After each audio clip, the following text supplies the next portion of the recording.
राधे राधे भक्तों, हमारे चैनल भक्ति विद गीतिका में आपका स्वागत है।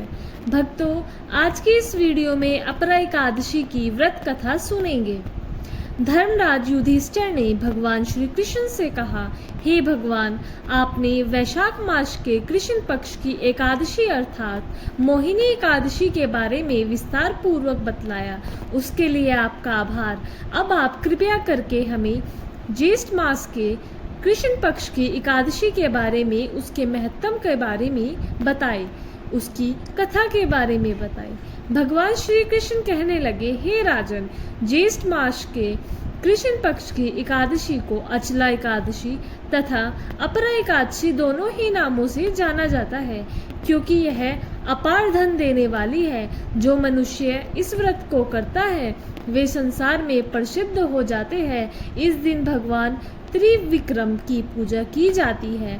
भगवान त्रिविक्रम में भगवान विष्णु, भगवान विट्ठल और बालाजी के दर्शन होते हैं। अपरा एकादशी के व्रत के प्रभाव से ब्रह्म हत्या, भूत योनि, दूसरों की निंदा आदि के सब पाप दूर हो जाते हैं। इस व्रत के करने से पर स्त्री गमन, झूठी गवाही देना, झूठ बोलना, झूठे शास्त्र पढ़ना या बनाना, झूठा ज्योतिषी बनना या झूठे वैद्य बनना आदि सब पाप नष्ट हो जाते हैं। जो क्षत्रिय युद्ध से भाग जाए वे नरकगामी होते हैं, परंतु अपरा एकादशी का व्रत करने से वे भी स्वर्ग को प्राप्त होते हैं।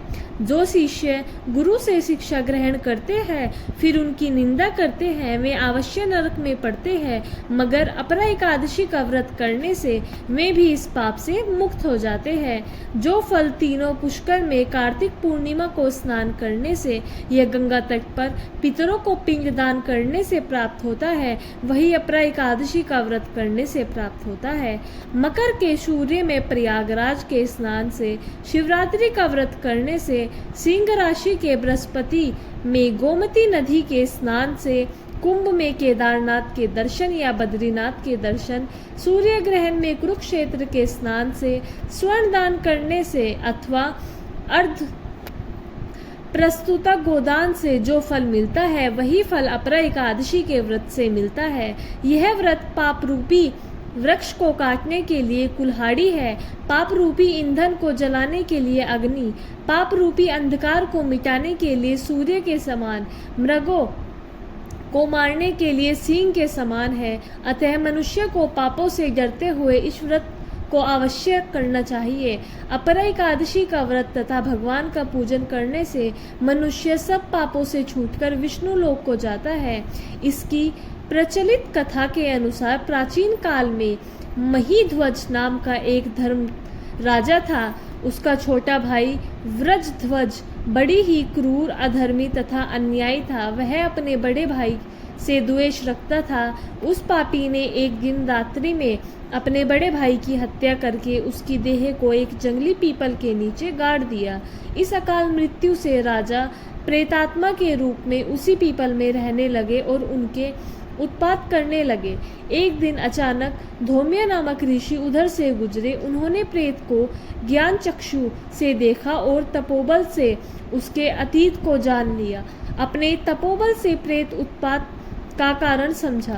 ऋषि ने प्रसन्न होकर उस प्रेत को पीपल के पेड़ से उतारा तथा परलोक विद्या का उपदेश दिया। दयालु ऋषि ने राजा की प्रेत योनि में मुक्ति के लिए स्वयं ही अपरा एकादशी का व्रत किया और उसे अगाति से छुड़ाने के लिए उसका पुण्य प्रेत को अर्पित कर दिया। इस पुण्य के प्रभाव से राजा की प्रेत योनि से मुक्ति हो गई। वह ऋषि को सप्रेम धन्यवाद देता हुआ दिव्य देह धारण कर पुष्प पर विमान में बैठकर स्वर्ग को चला गया। हे राजन, ये अपरा एकादशी की कथा मैंने लोकहित के लिए कही है। इसे पढ़ने अथवा सुनने से मनुष्य सब पापों से छूट जाता है। भक्तों, ये थी अपरा एकादशी की व्रत कथा। वीडियो अच्छा लगे तो लाइक करें, चैनल को सब्सक्राइब करें। आप सभी को राधे राधे, जय श्री राधे।